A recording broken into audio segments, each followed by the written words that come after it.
इस कहानी के आगाज में पायरेट्स यानी समुद्री लुटेरों की एक दुनिया को दिखाया जाता है जहां का सबसे बड़ा पायरेट गोल्ड रोगर होता है, लेकिन आज उसे पकड़ लिया गया है। इसलिए मेरीन फोर्स यानी समुद्री आदमी का जो हेड था वो उसे सभी लोगों के सामने मारने का हुक्म देता है ताकि अब कोई भी पायरेट बनने के बारे में ना सोचे और इस दुनिया से सभी पायरेट्स खत्म हो जाएं। मगर ऐसा नहीं होता क्योंकि गोल्ड रोगर मरने से पहले सबको बता देता है कि उसने काफी सारा खजाना समंदर में छुपा रखा है। क्योंकि ये पायरेट उस वक्त का सबसे बड़ा पायरेट था, इसलिए वो सबसे कहता है कि आप लोग समंदर में जाएं और मेरा खजाना ढूंढ कर दिखाएं। ये सुनकर उसके नाम के नारे लगना शुरू हो जाते हैं क्योंकि उनके अंदर खजाना ढूंढने का जज्बा पैदा हो गया था। इसीलिए वो फौरन से गोल्ड रोगर को मरवा देता है और इस पायरेट की वहीं पर मौत हो जाती है। लेकिन अब सारे लोग वहाँ से खजाना ढूंढने के लिए जाने लग पड़ते हैं, जो देखकर मेरीन फोर्स के हेड को बहुत गुस्सा आता है क्योंकि उसका प्लान तो उल्टा पड़ गया था, क्योंकि वो तो उनका खात्मा चाहता था। लेकिन गोल्ड रोगर की मौत के बाद अब बहुत से पायरेट्स उसके सामने आ जाते हैं। इसके बाद हमें 22 साल के बाद की कहानी दिखाई जाती है। हम एक कश्ती में कहानी के असल हीरो को देखते हैं जिसका नाम लूफी होता है।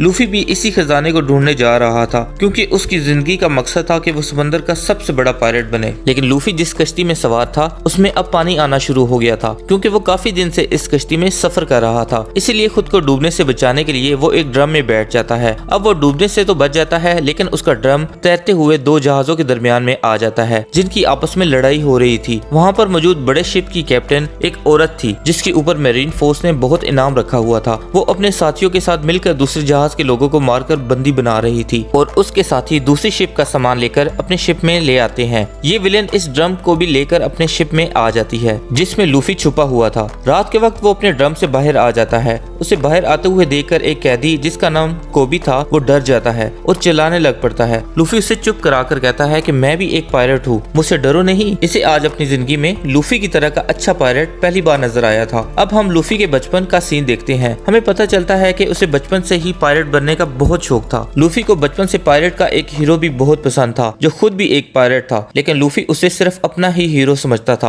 अब जब पायरेट अपनी टीम के साथ वापस आता है तो लूफी उसकी टीम में शामिल होने का कहता है, जैसे कि ये काम बहुत खतरनाक होता है और लूफी अभी एक बच्चा था इसलिए वो उसे शामिल नहीं करता। ये सुनकर लूफी जोश में आ गया था। वो शिप की सबसे ऊंची जगह में जाकर सबका ध्यान अपनी तरफ करता है और फिर चाकू अपने चेहरे में घुसाकर निशान बना लेता है ताकि वो सबको ये बता सके कि अब मैं बच्चा नहीं रहा और एक पायरेट बन सकता हूँ। अब हम वापस प्रेजेंट टाइम में आ जाते हैं और लूफी ये सारी कहानी उस कैदी लड़के को सुना रहा था। वो लड़का उससे पूछता है कि तुम पायरेट बनने का सपना कैसे देख सकते हो, क्योंकि पायरेट बनना इतनी भी खास बात नहीं है। लूफी उसे बताता है पायरेट बनना बहुत अच्छा होता है, ऐसे में आप अपने दोस्तों के साथ समंदर की सैर कर सकते हैं और मुख्तलिफ तरह के एडवेंचर्स पर भी जा सकते हैं। वो आजाद होते हैं और मेरी खुशी की यही वजह है। ये सुनकर कैदी लड़का उससे कहता है कि मैं भी आजाद होना चाहता हूँ, लेकिन इस शिप की कैप्टन मुझे कभी आजाद नहीं होने देगी। कैप्टन के खराटों की आवाज सुनकर वो उससे पूछता है, अरे ये क्या, ये कैसी आवाज है, क्या ये किसी मॉन्स्टर की आवाज है? अब कैदी लड़का उससे कहता है, अरे नहीं यार, ये तो हमारे कैप्टन के खराटों की आवाज है। अब वो कैदी लड़का लूफी को भगाने के लिए बाहर लेकर आता है। इस वक्त सब सो रहे थे, लेकिन उनकी आहट से कैप्टन और उसके सब साथियों की आंख खुल जाती है। अब कैप्टन को लगता है कि वो कैदी लड़का इसे धोखा दे रहा था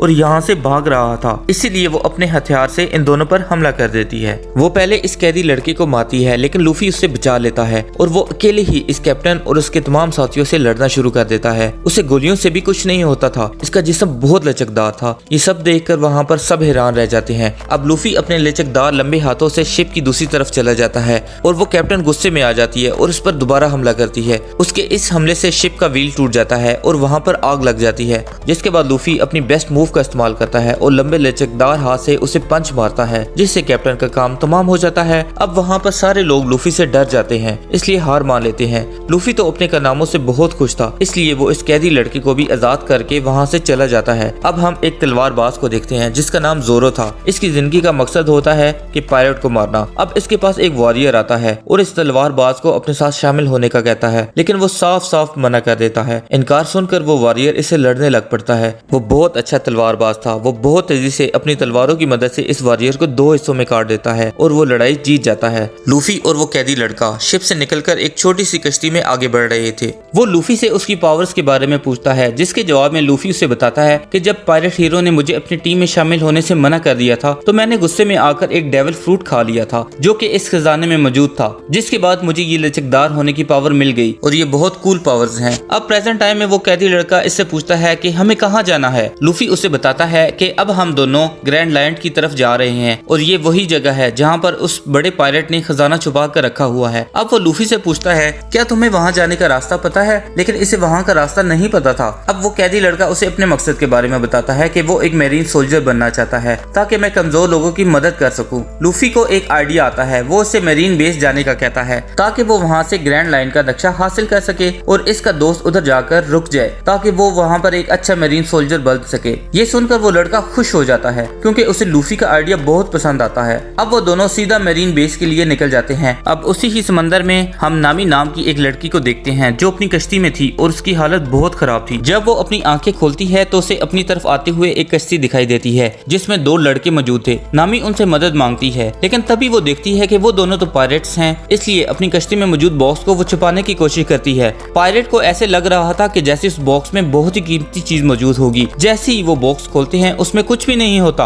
अब जब उन लड़कों ने ऊपर देखा तो नामी उनकी कश्ती चुराकर वहाँ से भाग जाती है। उसने ये सब नाटक किया था ताकि वो उन्हें धोखा देकर इनकी ये कश्ती लेकर जा सके। और अब नामी भी पास के मेरीन बेस पर आ जाती है। वहाँ पर लूफी और वो कैदी लड़का एक होटल में बैठकर खाना खा रहे थे। इसी वक्त वो तलवारबाज भी वहाँ पर पहुँच जाता है। एक बच्ची उसके लिए अपने हाथ से खाना बनाकर लाती है लेकिन तभी यहाँ पर मेरीन कैप्टन का बदतमीज बेटा आ जाता है और उस बच्ची के हाथ से खाना नीचे गिरा देता है और अपने पाँव से कुचल देता है और वो उस बच्ची से बदतमीजी करता है। वो उससे काफी बुरा पेश आता है जिससे वो बच्ची परेशान हो जाती है। ये देखकर जोरो उसे माफी मांगने को कहता है क्योंकि उसे उसकी ये बात पसंद नहीं आई थी। वो इस तलवारबाज की बात नहीं मानता और उसे लड़ने के लिए तैयार हो जाता है। वो एक माहिर तलवारबाज था इसलिए 1 से 2 वार से उन्हें सबक सिखा देता है। अब जोरो उसके सामने उसके तमाम गार्ड्स की भी पिटाई करता है। इसके सामने कोई भी नहीं टिक पा रहा था। एन उसी वक्त नामी भी आ जाती है और एक मेरीन सोल्जर को बेहोश करके एक साइड पर ले जाती है। वो कैदी लड़का बहुत सहमा हुआ था जबकि लोफी इस लड़ाई को काफी एंजॉय कर रहा था। तलवारबाज ने उन सब मेरीन सोल्जर्स को ठिकाने लगा दिया था जिसके बाद वो मेरीन कैप्टन के बेटे को पकड़ता है और उससे मारने ही वाला था तभी वो उससे माफी मांग लेता है और वो तलवारबाज उसे छोड़ देता है और उसके बुरे डैड के पास इनाम के लिए चला जाता है क्योंकि उसकी ड्यूटी इन पायरेट्स को मारने की भी थी। लेकिन मेरीन कैप्टन उसे कहता है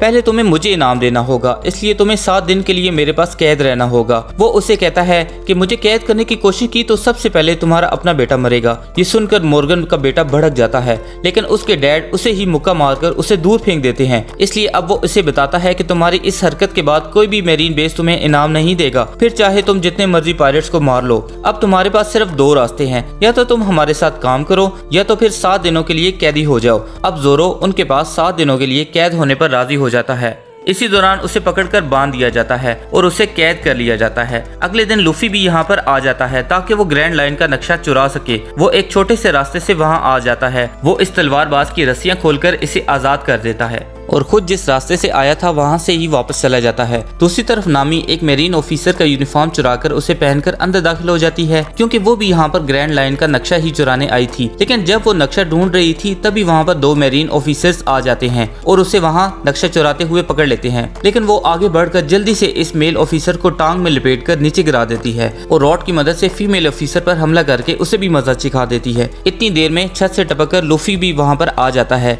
क्योंकि उसने भी वो सारी बात सुन ली थी और अब इन दोनों को पता चल गया था कि वो दोनों ही वहाँ पर ग्रैंड लाइन का नक्शा चुराने के लिए आए हैं। अब लूफी उस मेरीन कैप्टन के ऑफिस जाने लगता है क्योंकि ग्रैंड लाइन का नक्शा भी वहाँ पर मौजूद था, इसलिए नामी भी उसके साथ चली जाती है। लेकिन अचानक उन दोनों के सामने वो मेरीन कैप्टन आ जाता है क्योंकि नामी ने वो यूनिफॉर्म पहना हुआ था, इसलिए वो इसे मेरीन ऑफिसर ही समझता है और नामी इसे बताती है कि मैंने इस कैदी को अभी अभी कैद किया है, इसलिए मैं इसे जेल में डालने के लिए जा रही थी। जो सुनकर कैप्टन वहाँ से चला जाता है। लेकिन नामी बहुत चालाक थी, उसने मेरीन कैप्टन की जेब काट ली थी और अब उसके ऑफिस की चाबियां उनके पास आ गई थी। अब ये दोनों उनकी मदद से उसके ऑफिस में घुस जाते हैं और अलग अलग होकर ग्रैंड लाइन का नक्शा ढूंढने लगते हैं। मेरीन कैप्टन अब उस जगह पर आता है जहां पर वो दोनों ऑफिसर पड़े थे जिन्हें अभी अभी नामी ने पीटा था। दोनों ऑफिसर्स अब उसे बताते हैं कि वो लाल बालों वाली लड़की कोई सोल्जर नहीं है, बल्कि वो तो यहाँ पर नक्शा ढूंढने आई थी। ये सुनकर उसे महसूस होता है कि उसके पास कीज मौजूद नहीं है और वो लड़की उसके ऑफिस की तरफ गई है। अब वो वहाँ पर इमरजेंसी अलार्म भिजवा देता है। इधर लूफी और नामी को वो तिजोरी मिल गई थी जिसमें ग्रैंड लाइन का नक्शा पड़ा हुआ था। वो दोनों बहुत कोशिश करते हैं लेकिन इस तिजोरी को नहीं खोल पाते। इसी वक्त बाहर मेरीन कैप्टन भी आ जाता है और वो दरवाजा पीटने लगता है। इससे पहले कि वो दरवाजा खोलकर अंदर आ जाता, लूफी इस तिजोरी को जोर से पकड़ लेता है और नामी इसे यानी कि लूफी को मजबूती से पकड़ लेती है। अब वो अपनी पावर्स का इस्तेमाल करके खींचकर अपने बाजू को लंबा कर लेता है और ऐसे दोनों कूदकर इस तिजोरी के साथ बाहर आ जाते हैं। ये दोनों सही सलामत बाहर आ गए थे। लेकिन उसी वक्त बहुत से सोल्जर चारों तरफ से आकर इन्हें घेर लेते हैं, पर यहाँ पर वो दोनों इन सब सोल्जर्स का बड़ी बहादुरी से मुकाबला करते हैं। लूफी अपने मुक्कों से उन्हें दूर करता है, जबकि नामी अपने रॉड से मार मार कर उन्हें ढेर करती जा रही थी। एन उसी वक्त वो तलवारबाज यानी जोरो भी अपनी तलवारें लेकर इन दोनों की मदद के लिए आ जाता है, क्योंकि उसने देख लिया था कि लूफी और नामी इनसे पिट रहे हैं और वो इनकी मदद करने इस लड़ाई में कूद पड़ता है। और ऐसे ही वो तीनों इन सब मेरीन सोल्जर को ठिकाने लगा देते हैं। इसी दौरान वो मेरीन कैप्टन भी वहाँ पर पहुँच जाता है। इसके हाथ में एक्स वाला हथियार लगा हुआ था। अब वो इनसे लड़ना शुरू कर देता है। मेरीन कैप्टन अकेला ही इन सब पर भारी पड़ता जा रहा था, क्योंकि वो बहुत ही बहादुर जंगजू था। अब इस तलवारबाज को अपनी तीसरी तलवार भी निकालनी पड़ती है और अब लूफी भी अपनी पावर्स का इस्तेमाल करके अपने लंबे हाथ से इसे मारने की कोशिश करता है, लेकिन वो कैप्टन बड़ी आसानी से इसका हाथ पकड़ लेता है। अब तलवारबाज अपनी तीसरी तलवार मुंह से पकड़कर दो तलवारों से इस कैप्टन से लड़ने लग पड़ता है और एक जोरदार वार से इसे नीचे गिरा देता है। अब लूफी अपनी स्पेशल मूव से अपनी टांग इस कैप्टन के मुंह पर देकर मारता है, जिससे वो दूर जाकर गिरता है और वहीं पर ढेर हो जाता है। और आखिरकार वो सब इस मेरीन आर्मी और मेरीन कैप्टन से बच निकलते हैं, जिस वजह से वो खुश थे। तलवारबाज उनकी और मदद करता है। वो तिजोरी को उठाकर लूफी की कश्ती तक लेकर जाता है। इससे पहले कि वो यहाँ से जाते, कैप्टन का बेटा वहाँ पर गन्स लेकर आ जाता है, लेकिन उसी वक्त वहाँ पर वो कैदी लड़का भी आ जाता है और वो उसके मुंह पर जोरदार मुक्का मारकर इसे बेहोश कर देता है। इसे देखकर लूफी बहुत खुश हो जाता है और अब वो इसे भी अपने साथ लेकर जाने का सोचता है, क्योंकि अब मेरीन आर्मी उसके पीछे भी पड़ गई थी। जिस पर कैदी लड़का कहता है कि नहीं नहीं तुम जाओ, मैं अपना सपना पूरा करने के लिए यहीं पर रुकूंगा और एक अच्छा मेरीन ऑफिसर बनकर दिखाऊंगा, तब कि मैं लोगों की मदद कर सकूं। इसकी बातें सुनकर लूफी काफी मुतासिर हो जाता है और अब वो नामी और तलवारबाज को कश्ती में लेकर वहां से निकल पड़ता है। अब हम दोबारा से उस मेरीन बेस के हेड को देखते हैं, जिसने 22 साल पहले सबसे बड़े पायलट को पकड़ा था और उसे सजा भी दी थी। जैसे ही उसे पता चलता है कि कोई उनके मेरीन बेस से नक्शा चुरा कर ले गया है, ये सुनकर वो बहुत परेशान हो जाते हैं और अब वो मेरीन बेस पर आ जाते हैं। अब हमें दिखाया जाता है कि एक जोकर जो कि मोस्ट वांटेड पायलट था और उसे भी ग्रैंड लाइन का नक्शा चाहिए था, इसलिए वो अपने लोगों को इस लूफी के पीछे भेजता है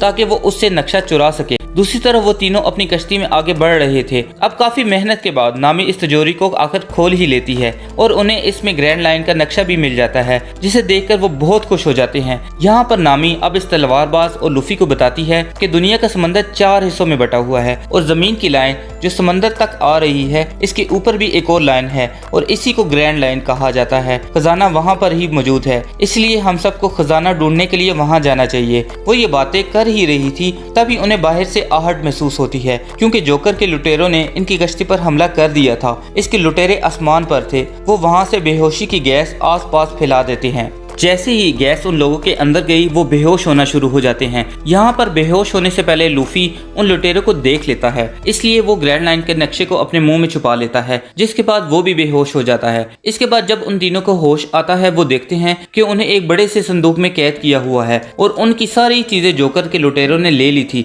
अब लूफी उन्हें बताता है कि फिक्र न करो, क्योंकि ग्रैंड लाइन का नक्शा मेरे पास सेफ है और वो मेरे पेट में है। अब जैसे ही वो बॉक्स खुलता है, वो तीनों खुद को एक स्टेज पर पाते हैं, जहाँ पर जोकर और उसके साथी लोगों को शो दिखा रहे थे। यहाँ की ऑडियंस कैदी थी, जिन्हें गुलाम बनाकर जबरदस्ती उनसे तालियां बजवाई जा रही थी। अब इन सब का कैप्टन यानी कि वो जोकर भी वहाँ पर आ जाता है। उसे देखकर लूफी पहचान जाता है कि वो भी एक पायलट है। इसके ऊपर भी ढेर सारा इनाम होता है। अब वहाँ पर लूफी उसे बताता है कि देखना, बहुत जल्द मैं सब पायलट्स का किंग बनूंगा। जिस पर जोकर हंसते हुए कहता है कि ओ तुम बनोगे पायरेट्स के किंग, देख लेना मैं बनूंगा जब मैं ग्रैंड लाइन का नक्शा चुरा लूंगा और वो खजाना हासिल कर लूंगा, तब तुम देखना। अब वो जोकर उनसे ग्रैंड लाइन का नक्शा मांगता है, लेकिन उसी वक्त चालाक नामी सामने आती है और कहती है कि क्या तुम नक्शा कर रहे हो? क्या तुम्हें पता है हमारे पास नक्शे से बढ़कर भी कुछ है। ये कहते हुए वो लूफी की टोपी लेती है और उसे हवा में ऊपर उछाल देती है। अब जैसे ही सबका ध्यान ऊपर जाता है, मौका पाकर वो वहाँ से भाग जाती है। अपनी टोपी को वापस पाने के लिए लूफी अपना हाथ फिर से लंबा करता है। अब इसकी ये पावर देखकर सब लोग दंग रह जाते हैं। नामी जैसे ही बाहर आती है तो वो देखती है कि उस जोकर ने उनका सारा शहर तबाह कर दिया था। शहर की ऐसी हालत देखकर वो सोच ही रही थी, तभी वहाँ पर जोकर के कुछ लोग आते हैं और उसे पकड़ लेते हैं और दोबारा से उसे अपने साथ अपने हेड के पास ले जाते हैं। इसके बाद उस जोकर के साथी तलवारबाज और नामी को पकड़कर उन्हें अपने साथ ले जाते हैं। अब जोकर लूफी के पास आता है और उसे ग्रैंड लाइन के नक्शे के बारे में पूछता है, लेकिन वो उसे कुछ भी नहीं बताता, जिसकी वजह से वो बहुत गुस्से में आ जाता है और वो उसे सजा देने के लिए उसके हाथ पांव को बंधवा देता है और उन्हें खिंचवा कर और ज्यादा लंबा और लचकदार कर देता है। इसे लग रहा था कि शायद ऐसा करने से उसे तकलीफ हो, लेकिन लूफी तो उल्टा हंस रहा था क्योंकि उसे तकलीफ नहीं हो रही थी बल्कि मजा आ रहा था। अब जब जोकर उसके पास आता है तो वो उसकी टोपी देखकर पहचान जाता है कि ये तो पायलट हीरो की टोपी है। अब जोकर उसे बताता है कि जब मैं तुम्हारी उम्र का था ना, उस वक्त मैं और पायलट हीरो एक ही टीम में हुआ करते थे, लेकिन उसने मुझे धोखा दे दिया था। अब इस नक्शे को हासिल करने के लिए जोकर यहाँ पर एक चाल चलता है। वो अब लूफी के सामने एक बच्चे को लाकर कहता है कि अगर तुमने मुझे नक्शा ना दिया तो मैं इसे मार दूंगा। ये देखकर लूफी को बहुत गुस्सा आ गया था और जैसे तैसे करके वो खुद को छुड़वा लेता है और यहाँ पर अपनी बेस्ट मूव का इस्तेमाल करता है और एक पंच इसके मुंह पर जोर से मारता है, जिससे इसका सर जिस्म से अलग होकर दूर जाकर गिरता है। लेकिन हैरत की बात यह है कि उसका सर अलहदा होने के बाद भी वो जिंदा था और इसका सर हंस और बोल रहा था और इसका जिस्म भी अपना काम कर रहा था। अचानक से इसका सर आकर वापस उसके जिस्म के साथ लग जाता है। ये देखकर लूफी बहुत हैरान हो जाता है। तभी जोकर उसे बताता है कि तुम्हारी तरह मैंने भी वो खास तरह का फल खाया था, तो उस वक्त मुझे ये ताकत मिल गई थी और अब मैं अपने जिस्म को मुख्तलिफ हिस्सों में काट भी सकता हूँ और दोबारा से जोड़ भी सकता हूँ। अब वो जोकर खड़े खड़े अपना हाथ अलग करता है और इस बेहोशी वाली गैस से उसे दोबारा बेहोश कर देता है। इधर नामी और तलवारबाज को अब कैद कर लिया गया था, लेकिन नामी के पास लॉक खोलने की चाबी मौजूद थी, जिसकी मदद से वो ताला खोल लेती है। लेकिन उसी वक्त जोकर का एक साथी आ जाता है। वो तलवारबाज को कहता है कि तुमने मेरे भाई और लोगों को बड़ा भगा भगा कर मारा था और आज मैं तुम्हें बिल्कुल वैसे ही मारूंगा। अब वो आदमी उस पहिए को घुमा देता है जिससे वो तलवारबाज बंधा हुआ था और वो चाकुओं की मदद से बार बार इसका निशाना लगाता है। ये एक नाकाम निशानेबाज था। इसी दौरान नामी ताला खोल लेती है और जोकर के इस साथी को टांग मारती है। तलवारबाज जल्दी से इसे अपने बाजू की मदद से पकड़ लेता है और इसे मारकर बेहोश कर देता है और वो दोनों वहाँ से आजाद हो जाते हैं। अब मेरीन बेस के हेड भी वहाँ पर आ जाते हैं। अब मेरीन कैप्टन अपने हेड से झूठ बोलता है ताकि वो उस कैदी लड़के को फंसा सके। वो कहते हैं कि मेरे बेटे की गलती थी, जिसकी वजह से वो पायरेट यानी कि लूफी ग्रैंड लाइन का नक्शा चुराकर यहाँ से भाग गया है, लेकिन मेरे बेटे को एक नए मेरीन ऑफिसर ने बचा लिया, जो कहकर वो उसे उस नए कैदी लड़के से मिलवाते हैं। मेरीन बेस के हेड इस लड़के को देखते हैं और समझ जाते हैं कि वो घबराया हुआ है, शायद वो भी लूफी के साथ मिला हुआ है। वो उसे अकेले में बुलाकर कुछ पूछते हैं कि बताओ तुम इन पायरेट के साथ कब से काम कर रहे हो, क्योंकि वो उससे पहले भी एक बार लूफी के साथ उसे देख चुके थे। ये सुनकर वो कैदी लड़का काफी घबरा गया था। अब वो सारी सच्चाई इस मेरीन बेस के हेड को बता देता है कि लूफी ने उसे उसके कैप्टन से आजाद करवाने में उसकी मदद की थी। इसके बाद हम दोनों यहाँ पर आ गए थे। वो तो चला गया, लेकिन मैं रुक गया क्योंकि मैं एक मेरीन ऑफिसर बनना चाहता हूँ। अब वो हेड जान लेते हैं कि वो सच बोल रहा है। वो उसे अपने साथ शामिल कर लेते हैं ताकि वो लूफी को पकड़ने में इनकी मदद कर सके। दूसरी तरफ जोकर ने लूफी को पकड़कर एक टैंक में कैद कर दिया था और इसमें धीरे धीरे पानी भर रहा था। इस समंदर के पानी की वजह से लूफी अपनी ताकतों का इस्तेमाल नहीं कर पा रहा था और कमजोर पड़ता जा रहा था, लेकिन लूफी इसे इस नक्शे के बारे में कुछ नहीं बताता और वो जोकर गुस्से में आकर इस टैंक में पानी की स्पीड बढ़ा देते हैं, जिससे वो डूबना शुरू हो जाता है। अब दोबारा से उसके बचपन का सीन दिखाया जाता है कि जब वो पायरेट हीरो उसे अकेला छोड़कर चला गया था, तब वहाँ पर एक और पायरेट आ जाता है जो उसे पकड़कर मारना शुरू कर देता है और परेशान करता है। लेकिन ऐन उसी वक्त वो पायरेट हीरो दोबारा आ गया था। उसने जब देखा कि लूफी के साथ वो बुरा सलूक करते हैं, तो उसने बारी बारी इस बुरे पायरेट के सब साथियों को मारकर ढेर कर दिया था। लेकिन उस वक्त तक वो बुरा पायरेट अब लूफी को लेकर कश्ती में बिठाकर समंदर में ले आया था। इसी वक्त एक बहुत बड़ा समुद्री मॉन्स्टर आकर इनकी कश्ती पर हमला कर देता है, जिससे इनकी कश्ती पलट जाती है और वो दोनों समंदर में गिर जाते हैं। डूबने की वजह से इस बुरे पायरेट की मौत हो जाती है, लेकिन अब पायरेट हीरो आकर लूफी की जान को बचा लेता है। जिसके बाद वो समुद्री मॉन्स्टर दोबारा से ऊपर आता है और वो अपना बड़ा सा मुंह खोलकर इन पर हमला करने ही वाला था, तभी पायरेट हीरो आकर उसे बचा लेता है। मॉन्स्टर ने जैसे ही अपना मुंह बंद किया तो पायरेट हीरो इसकी आंखों में आंखें डालकर देखने लगता है, जिससे मॉन्स्टर डर कर वहां से भाग जाता है। लेकिन लूफी को पता चलता है कि उस मॉन्स्टर ने इस पायरेट हीरो का एक बाजू खा लिया है, जिससे इसे बहुत दुख पहुंचता है। अब लूफी को एहसास हो गया था कि वो अभी बच्चा है और अभी वो पायरेट बनने के लायक नहीं है। पायरेट हीरो अब वहां से जाने से पहले लूफी को अपनी टोपी दे देता है, जो उसके पास पायरेट हीरो की आखिरी निशानी थी, जिसे अब प्रेजेंट टाइम में जोकर खराब कर रहा था। लेकिन वो बेबस था क्योंकि पानी भरने की वजह से वो डूबता जा रहा था। आखिरकार उसे बचाने के लिए नामी और तलवारबाज भी वहां पर आ जाते हैं। नामी एक रॉड उस टैंक में मारती है, जिसकी वजह से उसमें क्रैक्स पड़ना शुरू हो जाते हैं। लेकिन इस वक्त तक लूफी बेहोश हो जाता है। नामी और तलवारबाज ने इस जोकर के साथियों का काम पहले से ही तमाम कर दिया था, इसलिए इसकी मदद के लिए अब कोई नहीं आता था। दूसरी तरफ इन क्रैक्स की वजह से टैंक टूटता है और लूफी बाहर आ जाता है। इसे तब तक होश भी आ जाता था और अब इसके मुंह से वो ग्रैंड लाइन का नक्शा भी बाहर निकल आता है। अब लूफी के लिए उसकी टोपी ज्यादा जरूरी थी, इसलिए वो नक्शा छोड़कर उसकी तरफ बढ़ता है और उसे उठा लेता है, जबकि जोकर वो नक्शा लेकर काफी खुश हो जाता है। ये देखकर वो तलवारबाज इस पर हमला करता है, लेकिन इसकी तलवार से इसे कुछ असर नहीं होता और अपनी ताकत से वो अपने कटे हुए हिस्से को दोबारा से जोड़ लेता है और अब वो अपने जिस्म के सारे हिस्से तोड़कर इनसे नामी और तलवारबाज पर हमला शुरू कर देता है। वो दोनों बेबस थे, इसलिए वो जोकर इन दोनों पर भारी पड़ रहा था। ये सब देखकर लूफी को गुस्सा आ जाता है और अपनी स्पेशल मूव का इस्तेमाल करके अपना पंच उसके आर पार कर देता है, लेकिन इससे जोकर को कुछ भी नहीं होता और अब वो लूफी पर हमला कर देता है। इसी दौरान लूफी अपने पास बहुत सारे खाली बॉक्सेस देखता है। अब वो अपने प्लान पर अमल करता है। वो तीनों अब बारी बारी इस जोकर के जिस्म के हर हिस्से को उन खाली बॉक्सेस में फेंककर कैद करना शुरू कर देते हैं। इस वजह से अब जोकर के पास उसके जिस्म के बहुत थोड़े हिस्से रह चुके थे और अब उसका जिस्म काफी छोटा हो गया था। अब लूफी अपनी स्पेशल पावर का इस्तेमाल करता है और अपने दोनों हाथों का इस्तेमाल करके इसे वहां से उड़ा देता है और अब वो नक्शा हासिल करके नामी को दे देता है, क्योंकि इसे इन दोनों पर भी यकीन हो गया था और वो तीनों बहुत अच्छे दोस्त बन जाते हैं। अब वो तीनों वहां से जाने से पहले इन तमाम कैदियों को आजाद कर देते हैं, जिन्हें ऑडियंस बनाकर इस जोकर ने जबरदस्ती अपने पास बिठाकर रखा हुआ था। दूसरी तरफ मेरीन बेस के हेड ने मेरीन कैप्टन को गिरफ्तार कर लिया था, क्योंकि वो जान चुके थे कि वो एक अच्छा कैप्टन नहीं है और वो बहुत जालिम है और नाइंसाफी करता है। अब वो फैसला करते हैं कि वो अपनी मेरीन आर्मी बनाकर इस लूफी को पकड़ने जाएंगे। इनकी नई मेरीन आर्मी में वो कैदी लड़का और मेरीन कैप्टन का बेटा भी शामिल था और अब वो फौरन से लूफी को पकड़ने के लिए समंदर की तरफ निकल पड़ते हैं। दूसरी तरफ लूफी सबको आजाद करवाकर और अपने दोनों साथियों को लेकर कश्ती में बैठकर वहां से निकल जाता है। इसी वक्त नामी अकेले में जाती है और किसी को कॉल करके बताती है कि वो ग्रैंड लाइन का नक्शा उसके पास आ गया है। अब हमें समझ आती है कि नामी किसी और के साथ है और वो लूफी को धोखा दे रही थी। अगले सीन में हमें 7 साल के पहले का वक्त दिखाया जाता है, जहां पर एक बच्चा हर वक्त झूठी अफवाह फैलाता था कि लुटेरे आगे हैं, लुटेरे आगे हैं, जिसकी वजह से सब डर जाते थे और अपने अपने घरों में जाकर छुप जाया करते थे, क्योंकि शुरू में लोगों को लगता था कि वो सच बोल रहा है, लेकिन कुछ वक्त के बाद लोग समझ जाते हैं कि वो झूठ बोलता है। यहाँ पर कोई लुटेरे नहीं आते हैं, इसीलिए अब कोई भी उसकी बात पर यकीन नहीं करता। इसीलिए अब ना तो लोग डरते थे और ना ही अपने घरों में छुपने जाते थे। इधर लूफी और उसके साथियों का शिप खराब हो चुका था, क्योंकि इसमें सुराख हो गया था जिससे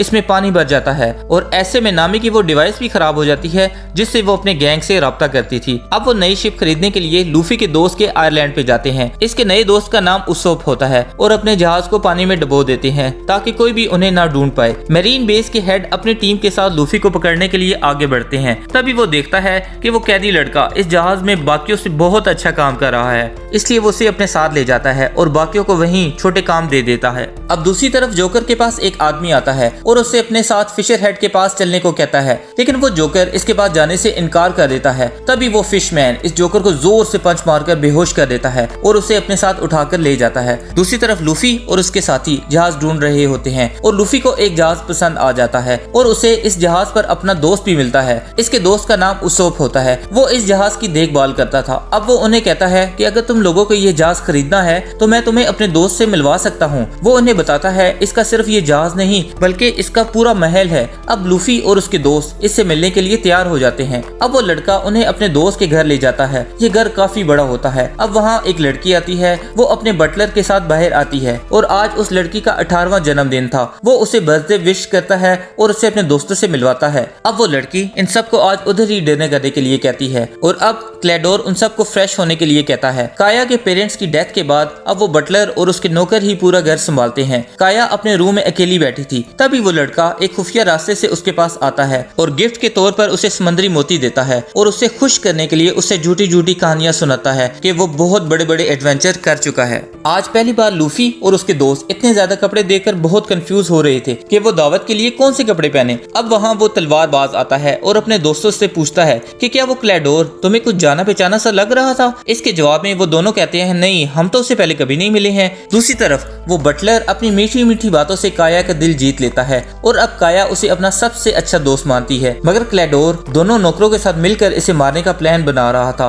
ताकि इस आइलैंड पर वो राज कर सके और इसी मकसद के लिए वो काया को स्लो पॉइजन दे रहा था, जिसकी वजह से वो लगातार बीमार रहती थी और वो इसके लिए जहरीला सूप बनाते हैं ताकि वो उसे मार सके। दूसरी तरफ लूफी और उसका दोस्त पार्टी का मजा ले रहे थे। वहाँ पर नामी एक आदमी से बात करती है जो कि कि काया का सारा बिजनेस संभालता है। अब यहाँ काया भी पार्टी में शिरकत के लिए पहुँच जाती है। अब वो तलवारबाज इस क्लाडोर से पूछता है कि क्या हम पहले मिल चुके हैं, लेकिन क्लाडोर उसे मना कर देता है कि नहीं, हम पहले कभी नहीं मिले। अब वो बिजनेसमैन अपनी मालकन से प्राइवेट में बात करना चाह रहा था, लेकिन क्लाडोर उसे मना कर देता है और अब वो सब मिलकर खाना खाने के लिए टेबल पर आ जाते हैं। जब सब लोग खाना खा रहे होते हैं तो उसी वक्त लूफी काया से उस जहाज के बारे में बात करता है कि उसे वो जहाज बहुत पसंद है और वो इसे हासिल करना चाहता है। काया उसे बताती है कि आज रात वो 18 बरस की हो जाएगी, उसके बाद सारा बिजनेस वो खुद संभालेगी। लूफी उसे बताता है कि हम पायरेट्स हैं और हम ग्रैंड लाइन की तरफ जा रहे हैं, इसीलिए हमें तुम्हारा वो जहाज चाहिए। इसी दौरान उसकी तबीयत खराब होना शुरू हो जाती है और अब वो बटलर सबको वहाँ से जाने को कहता है, मगर काया उसे कहती है कि आज रात सबको उधर ही रहने दो। ये सुनकर वो बटलर भी चुप हो जाता है और काया को उसके रूम की तरफ ले जाता है। दूसरी तरफ इस कैप्टन के बेटे को लूफी के जहाज का सामान एक आयरलैंड के पास मिलता है।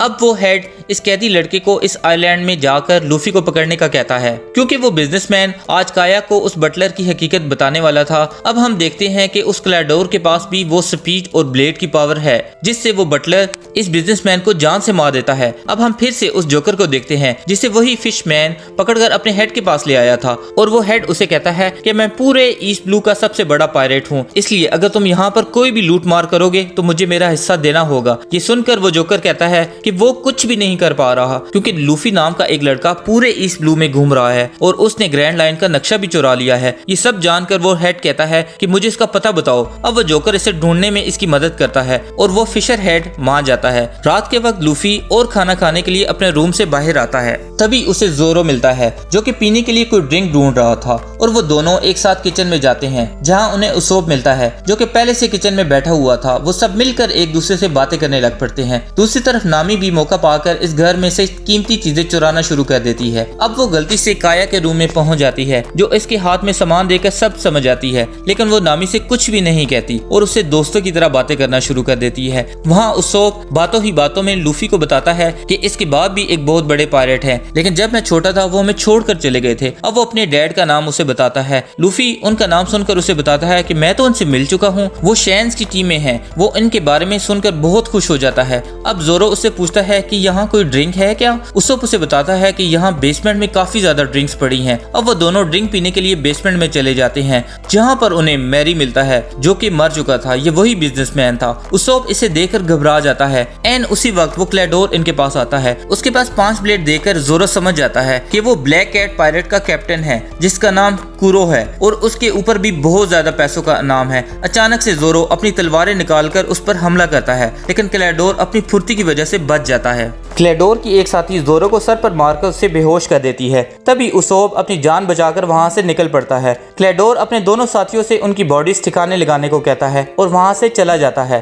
दूसरी तरफ लूफी वो सारा जहरीला सूप पी लेता है जिससे वो उधर ही बेहोश हो जाता है। इसी दौरान नामी भी काया से बातें करने के बाद उसकी बहुत अच्छी दोस्त बन जाती है और उसे समझाती है कि काया अपने फैसले खुद करे और किसी पर यूं अंधा एतमाद ना करे। अब वो जाने से पहले चोरी किया हुआ सारा सामान वापस रख देती है। इसी दौरान वो दोनों नौकर मैरी और जोरो को एक कुएं में फेंक देते हैं और इन लाशों को ठिकाने लगाकर वापस जाने लग पड़ते हैं। दूसरी तरफ उसोब गांव में वापस जाकर सबको बताता है कि असली लुटेरे आ चुके हैं, लेकिन अफसोस की बात यह है कि उस पर अब कोई भी यकीन नहीं करता क्योंकि इससे पहले वो सबसे झूठ बोलता था। इसी दौरान वो कैदी लड़का भी इनके पास आ जाता है। उसोब उसे सब कुछ सच सच बता देता है कि वो बटलर असल में ब्लैक कैट पायरेट का कैप्टन है जो कि छुप कर वहाँ पर रह रहा है। अब इस कैदी लड़के का दोस्त इसे शट अप कॉल देता है और बताता है कि उस ब्लैक कैट पायरेट को तो मेरे डैड मार चुके हैं, इसलिए हमें यहाँ सिर्फ लूफी को ढूंढना चाहिए। लूफी का नाम सुनकर वो उन्हें बताता है कि वो तो उसी महल में मौजूद है। अब उसोब उन सबको लूफी के पास ले जाता है। नामी किचन में आकर देखती है कि लूफी बेहोश पड़ा है। इसी दौरान वो किसी के आने की आहट महसूस करती है जिसकी वजह से वो उधर ही छुप जाती है। अब क्लेडोर अपने साथियों के साथ वहाँ पर आकर देखता है कि लूफी ने वो सारा जहरीला सूप पी लिया है। अब नामी इन तीनों की बातें सुनकर इनकी हकीकत जान लेती है। इसी दौरान उसोब उस कैदी लड़के और मरीन आर्मी के साथ इस घर में आ जाता है। क्लेडोर के दरवाजा खोलने पर उसोब उन्हें बताता है कि यही वो लुटेरा है, लेकिन वो बटलर कैदी लड़के से कहता है कि उसोब दिमागी तौर पर पागल है और बचपन से ही ऐसी कहानियां बनाता रहता है और इस बात के गवाह पूरे गांव वाले हैं। अब इस कैदी लड़के के अलावा कोई भी उसोब की बात पर यकीन नहीं करता। इसके बाद वो मरीन कैप्टन का बेटा क्लाडोर से लूफी के बारे में पूछता है। वो लूफी को, जो कि अब बेहोश हालत में था, इसके हवाले कर देते हैं। दूसरी तरफ नामी इस नौकर को मारकर बेहोश कर देती है और वहाँ से भाग जाती है। उसोब, जो कि पहले से घबराया हुआ था, वो भागकर काया के पास आ जाता है। इसी दौरान नामी भी इनके पास आ जाती है। वो दोनों आज इस क्लाडोर की सच्चाई काया को बता देते हैं। वहीं जोरो, जो कि कुएं में अभी भी जिंदा होता है, वो इस कुएं से बाहर निकलने की कोशिश करता है, लेकिन लाख कोशिशों के बाद भी वो कुएं से बाहर नहीं निकल पा रहा था। लेकिन वो एक जंगजू था, इसलिए वो हार नहीं मानता। इसी दौरान वो अपने पास के बारे में सोचता है, जब वो तलवारबाजी करना सीख रहा था और वो अपनी बेस्ट फ्रेंड से हमेशा हार जाता था। मगर उस दिन के बाद वो मिलकर बहुत मेहनत करते हैं और एक दूसरे से वादा करते हैं कि इन दोनों में से एक दुनिया का बेहतरीन तलवारबाज जरूर बनेगा। लेकिन कुछ दिनों बाद उसके दोस्त की एक एक्सीडेंट में डेथ हो जाती है और ये सब जानकर उसे काफी दुख होता है और इसीलिए वो जोरो अपनी दोस्त के साथ किया हुआ वादा पूरा करने के लिए दुनिया का बेहतरीन तलवारबाज बनने निकल पड़ता है। आज 12 बजे के बाद काया 18 साल की हो जाती है, इसलिए क्लाडोर अब उस काया की प्रॉपर्टी पर कब्जा करने के लिए निकल पड़ता है। वो इस घर से बाहर जाने वाले सभी रास्तों को बंद करवा देता है। इसके बाद वो इसके दोनों साथी काया को मारने के लिए निकल पड़ते हैं, लेकिन काया को उसकी हकीकत मालूम हो चुकी थी, इसलिए वो अपने दोस्तों के साथ खुफिया रास्तों से निकल पड़ती है। ये लोग दीवारों के अंदर से जा रहे थे, लेकिन इसी दौरान काया को खांसी होती है और उसकी आवाजें सुनकर क्लाडोर इस पर ब्लेड से हमला कर देता है। वो तीनों यहाँ से भागते हैं। दूसरी तरफ जोरो इस कुएं से निकलने की कोशिश कर रहा था, लेकिन वो दोबारा से नीचे गिर जाता है। वो बहुत बाहिम्मत शख्स था, इसलिए वो हार नहीं मानता। वो दोबारा से ऊपर चढ़ने लगता है और आखिरकार वो कुएं से बाहर आ जाता है। वहीं कोबी इस लूफी को पकड़ कर लेकर जा रहा था, लेकिन कोबी को उसोब की बातों पर थोड़ा थोड़ा यकीन होना शुरू हो जाता है। इसी दौरान लूफी को होश आ जाता है और वो अपना सारा जहर वाला सूप उस लड़के के ऊपर फेंक देता है। इसी दौरान उसे होश आ जाता है और वो कोबी को कहता है कि मुझे घर वापस लेकर जाओ ताकि मैं अपने दोस्तों की मदद कर सकूं। लेकिन हेलमापो ऐसा नहीं चाहता था। वो उसे पकड़ने के लिए लूफी को मारने ही वाला था, तभी वहाँ पर जोरो आ जाता है और सारे मरीन सोल्जर को ठिकाने लगा देता है। इसके बाद वो दोनों अपने दोस्तों को बचाने के लिए निकल पड़ते हैं और कोबी अपनी दोस्ती का हक अदा करता है और उन दोनों को वहाँ से जाने देता है। अब दूसरी तरफ काया, नामी और उसोब एक पुराने से घर में छुपे होते हैं। अब वो क्लाडोर भी उन्हें ढूंढते हुए वहाँ पर आ जाता है और उन्हें ढूंढने लगता है। इसी दौरान लूफी और जोरो भी अपने दोस्तों की मदद के लिए घर पर वापस आ जाते हैं। उन्हें रोकने के लिए वो दोनों नौकर वहाँ पर मौजूद थे। अब उन चारों के दरमियान मजेदार सी लड़ाई होती है। वहीं क्लाडोर नामी और काया को पकड़ लेता है। इसी दौरान उसोब अपने एक हथियार से उस पर हमला करता है, मगर वो बच जाता है। क्लाडोर बहुत तेज था और वो उसोब पर हमला कर देता है और इसे दूर गिरा देता है। अब वो काया को मारने ही वाला था। उसी वक्त अब उनका दोस्त लूफी भी वहाँ पर आ जाता है। वो अपनी स्पेशल मूव का इस्तेमाल करके इसे काया पर हमले से रोक देता है। अब इनकी आपस में बहुत लड़ाई होती है। नामी और काया अपने दोस्त उसोब को संभालने के लिए उसके पास आ जाते हैं। क्लाडोर बहुत फास्ट था, इसलिए लूफी उस पर सही से हमला नहीं कर पा रहा था, जबकि क्लाडोर इसे बातों में लगाकर उस पर कई हमले करता रहता है। अब लूफी सुकून में आ जाता है और क्लाडोर की फास्ट मूव को समझ लेता है। अब वो उसे मुक्का मारकर गिरा देता है। दूसरी तरफ जोरो भी क्लाडोर के दोनों साथियों से लड़कर उन्हें धूल चटा रहा था और यहाँ अब क्लाडोर उसे फेस टू फेस लड़ाई करता है और अपने ब्लेड से इस पर हमला करता है, लेकिन लूफी बहुत आसानी से उनसे बच जाता है। अब वो दोबारा अपनी एक स्पेशल मूव से उसे बाहर फेंक देता है। नीचे जोरो भी उसके सब साथियों को हरा चुका था। इस तरह वो सारे इस ब्लैक कैट कैप्टन की साजिशों से बच जाते हैं, मगर नामी इनसे कहती है कि हमें जल्दी से यहाँ से निकलना होगा क्योंकि मेरीन सोल्जर जान चुके हैं कि हम यहाँ पर है। मगर लूफी कहता है कि हमारे पास तो कोई जहाज भी नहीं है। अब काया उन्हें वही जहाज गिफ्ट में दे देती है जो लूफी को बहुत पसंद आया था। इसके बाद उसोब भी इन सब के साथ इनके सफर पर जाने का फैसला करता है और इस तरह ये चारों इस आयरलैंड से निकल जाते हैं। दूसरी तरफ क्लाडोर भी जिंदा होता है और इस आयरलैंड से भागकर जा रहा होता है। अब कोबी वापस अपनी बेस पर आ जाता है और वहाँ पर हेड से माफी मांगता है और बताता है कि वो लूफी को नहीं पकड़ पाया, लेकिन हेड उसे कहता है कि बच्चे फिक्र मत करो, तुमने बहुत अच्छा काम किया है। तुम्हारी वजह से वो इस आइलैंड से बाहर निकल आए हैं, क्योंकि उन्हें लूफी का जहाज नजर आ गया था। अब वो हेड उस जहाज पर हमला करने को कहता है। लूफी और उसके दोस्त अपने नए जहाज पर आराम कर रहे थे। वो एक दूसरे से गपशप में मसरूफ थे कि अचानक से उन पर बम्बों की बरसात होने लग पड़ती है। अब वो शिप के ऊपर आकर दूरबीन से उन्हें देखता है। उसे पता चल जाता है कि इस शिप के हेड तो मेरे दादाजी है और उसकी ये बात सुनकर उसके तमाम दोस्त चौंक जाते हैं। अब गार्प अपने पोते लूफी को पकड़ने के लिए इसकी शिप पर हमला कर देते हैं। इसी दौरान हम एक पास के सीन को देखते हैं जहाँ पर हमें पता चलता है कि इसके दादाजी यानी कि गार्प लूफी को एक मेरीन बनाना चाहते थे, लेकिन लूफी का सपना एक पायलट बनने का था। ये सुनकर उसके दादाजी को बहुत गुस्सा आ जाता है और वो लूफी की बनाई हुई कश्ती को वहीं तोड़ फोड़ कर फेंक देते हैं और लूफी को पकड़कर ले जाते हैं। अब प्रेजेंट टाइम में गार्प लूफी के जहाज पर बम्बों से हमला कर देते हैं और साथ में ही इन सबको सरेंडर करने का कहते हैं, लेकिन लूफी खुद को सरेंडर करने से साफ मना कर देता है, जिससे गार्प को बहुत गुस्सा आता है और वो इसके जहाज पर एक और तोप का गोला फेंकते हैं। मगर तभी लूफी खुद को गुब्बारे की तरह फुलाकर तोप के गोले को वापस उन्हीं के जहाज के ऊपर फेंक देता है, जिससे इनका जहाज ऊपर से टूट जाता है और वो मजीद चलने के काबिल नहीं रहता। अब मौके का फायदा उठाकर लूफी अपनी टीम के साथ वहां से निकल पड़ता है। नामी उनके जहाज को एक फोगी एरिया की तरफ ले जाती है, जिससे वो खुद को मेरीन सोल्जर से बचा लेते हैं। इसी दौरान लूफी को खाने की खुशबू आने लग पड़ती है। वो खुशबू एक रेस्टोरेंट से आ रही थी, इसलिए वो सब लोग समंदर के बीच इस रेस्टोरेंट में आ जाते हैं, जिसे बराठी कहा जाता है। वहीं पर हम सांजी नाम के एक शेफ को देखते हैं जो कि एक स्पेशल डिश बनाता है, लेकिन उस रेस्टोरेंट के ओनर को वो डिश पसंद नहीं आती और वो उसे शेफ की बजाय वेटर बनाकर बाहर भेज देते हैं। जैसे ही सांजी बाहर आता है, वहाँ दो आदमी लड़कर रेस्टोरेंट के माहौल को खराब कर रहे थे। सांजी को गुस्सा आ जाता है और वो उन दोनों को अपने पैरों का जलवा दिखाता है और खामोश करा देता है। इसके बाद वो लूफी और उसके दोस्तों का ऑर्डर लेने के लिए उनके पास आ जाता है। सांजी वहाँ पर नामी को देकर लट्टू हो जाता है। अब उसको ऑर्डर लेने के बाद वो खाना लाने के लिए चला जाता है। वहीं दूसरी तरफ काफी मेहनत के बाद गार्प ने अपने टूटे हुए जहाज को ठीक कर लिया होता है। अब तभी कोबी उसके पास आकर कहता है कि हम दूसरे मरीन टुकड़े की मदद ले सकते हैं, लेकिन गार्प उनसे मदद लेने से इनकार कर देता है। इसके बाद गार्प एक आदमी मिसहॉक को कॉल करता है। वो इस दुनिया का सबसे अच्छा तलवारबाज होता है और वो उस वक्त कुछ पायरेट्स को अपनी तलवार से सबक सिखा रहा था। आखिरकार वो अपनी तलवार के जादू से इनकी शिप के दो टुकड़े करके इसे पानी में डुबो देता है। तभी उस शिप का कैप्टन इस पर गोली चलाता है, लेकिन वो बहुत महारत से अपनी तलवार का इस्तेमाल करके इससे बच जाता है और वो इस कैप्टन का भी काम तमाम कर देता है। अब गार्प उसे एक टास्क देते हैं और वो लूफी को जिंदा पकड़कर लाने को कहते हैं। वहीं कोबी उनकी ये सारी बातें छुपकर सुन रहा होता है। इसके बाद कोबी सफाई करते हुए हेलमापो से मिसहॉक के बारे में पूछता है। वो उसे बताता है कि इस दुनिया में 7 बड़े सौदागर हैं, सब एक से बढ़कर एक हैं और इनमें से एक सौदागर मिसहॉक है और उसके जैसा तलवारबाज मैंने दुनिया में कभी नहीं देखा। वो उसे बताता है कि सरकार इन लुटेरों को नहीं रोक पाई, इसीलिए सरकार ने इन सब के साथ हाथ मिला लिया और अब ये मेरीन सोल्जर्स की मदद करते हैं और बदले में मेरीन सोल्जर्स इनके काम में मुदाखलत नहीं करते। कोबी ये सब जानकर हैरान हो जाता है। वो तो ये सोचता था कि मेरीन सोल्जर लोगों की मदद के लिए होते हैं, तो आखिरकार मेरीन सोल्जर चंद पायरेट्स को खुली छुट्टी कैसे दे सकते हैं। हेलमापो उसे समझाता है कि ये दुनियादारी है। अब कोबी सब जानने के बाद गार्प से मुलाकात करता है और उसे बताता है कि वो सब जान चुका है। आपने मिसहॉक को लूफी को पकड़ने के लिए भेजा है। कोबी उससे पूछता है कि हम लुटेरों की मदद कैसे ले सकते हैं, क्या हर लुटेरे के लिए कानून अलग है। अब गार्प उसे समझाता है कि ये दुनिया टेढ़ी है और हमारे बनाए हुए कानून हर जगह में लागू नहीं हो सकते, इसीलिए हमें इसी के साथ जीना होगा।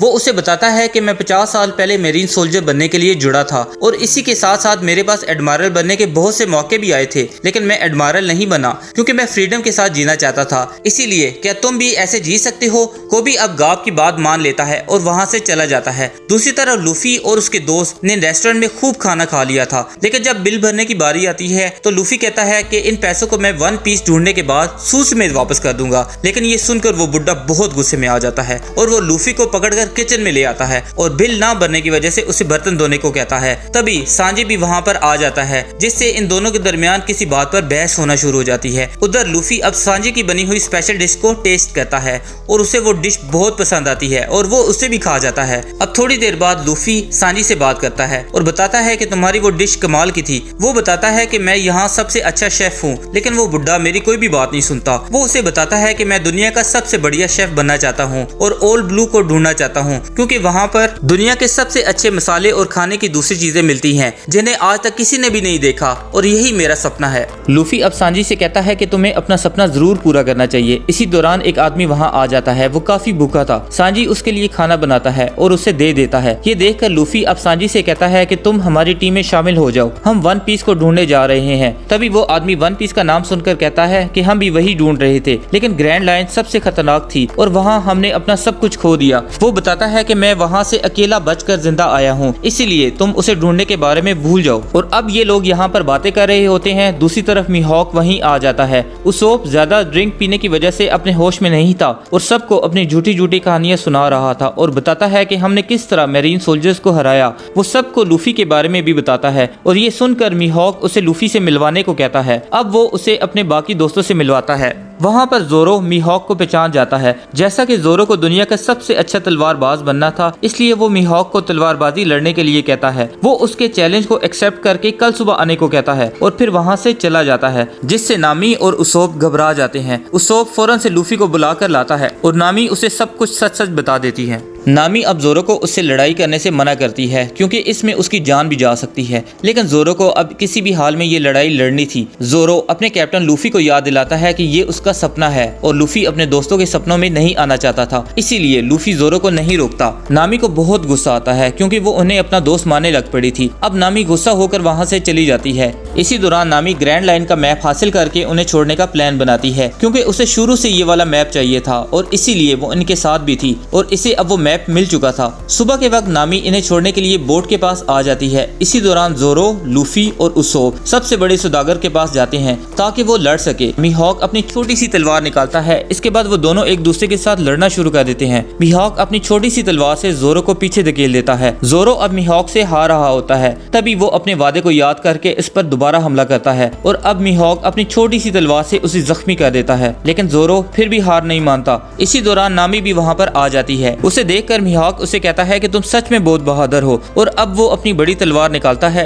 इसे देखकर जोरो अपनी तीसरी तलवार निकाल लेता है और मीहॉक पर हमला कर देता है, मगर मीहॉक के हमले से उसकी दोनों तलवारें टूट जाती है, मगर जोरो फिर भी हार नहीं मानता और इसके सामने लड़ने के लिए खड़ा हो जाता है। तभी मीहॉक इस गेम को खत्म करने के लिए जोरो को एक तलवार मारता है, जिससे जोरो वहीं गिर जाता है, मगर मीहॉक इससे बहुत इम्प्रेस हो गया था और इसीलिए वो लूफी को नहीं पकड़ता और वो जोरो से कहता है कि ताकतवर बनो और मुझे ढूंढो, मैं तुम्हारा इंतजार करूंगा। वो ये कहकर वहाँ से चला जाता है। इधर जोरो भी बेहोश हो जाता है। अब नामी और उसोप जोरो को उठाकर वापस अपनी शिप में ले आते हैं। इन्हें जोरो को बचाने के लिए किसी डॉक्टर की जरूरत थी, इसीलिए लूफी मदद के लिए उस बुड्ढे और सांजी के पास आता है। लूफी उन्हें सब कुछ सच सच बता देता है, लेकिन यहाँ कोई भी डॉक्टर नहीं था, इसीलिए जेफ अब लूफी की मदद करने के लिए उसके साथ आ जाता है। वो जोरो के घाव को ठीक करता है और मछली की खाल को उसके ऊपर लगा देता है ताकि उसका घाव जल्दी से ठीक हो जाए, लेकिन जेफ उसे बताता है कि अभी तुम्हारा दोस्त जिंदगी और मौत की कश्मकश में है और इसका बच पाना काफी मुश्किल है और इसीलिए वो तीनों इसे बेड पर लिटा देते हैं। वहाँ दूसरी तरफ मीहॉक अब गार्प के शिप पर पहुंच चुका था। अब गार्प उसे पूछता है कि लूफी कहाँ है। मीहॉक उसे बताता है कि उसने लूफी को इस बात जाने दिया है। मीहॉक उसे ये भी कहता है कि मैं तुम्हारे लिए काम नहीं करता,